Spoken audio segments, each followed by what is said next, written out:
U.S. President Donald Trump has announced sweeping 30% tariffs on imports from two major trade partners, the EU and Mexico.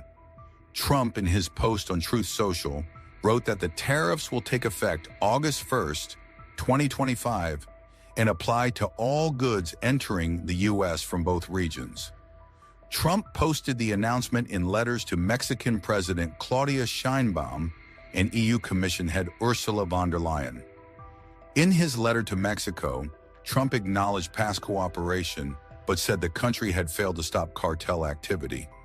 He warned that Mexico is becoming a narco-trafficking playground and said the U.S. can no longer look the other way. As a result, all Mexican goods will now face a 30% tariff on top of any existing product-specific duties, starting in August. Trump also warned against transshipping goods to avoid tariffs, saying they'll still be taxed under the new rules. In the same letter, Trump criticized Mexico's trade policies and rising U.S. deficits linked to non-tariff barriers. Turning to Europe, Trump blasted the EU for what he called non-reciprocal trade practices and persistent deficits. He wrote that the U.S. had waited for years for fairer terms, but was forced to act as the imbalance became unsustainable. All European Union products will now face a 30% import tariff into the U.S., separate from existing targeted levies. Trump warned Brussels against retaliation, saying any hike in EU tariffs would be met with even higher U.S. rates.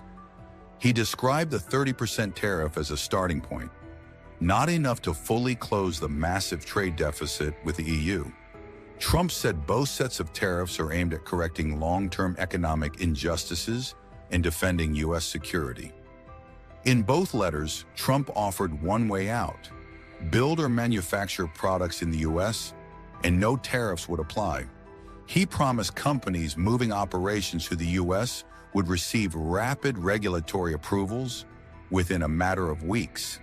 This comes days after Trump warned over 20 nations of potential tariffs unless new trade deals are reached by August. That list includes Japan, South Korea, Brazil, and South Africa, with possible tariffs ranging from 20% to 50%. In response, the European Union has issued a firm response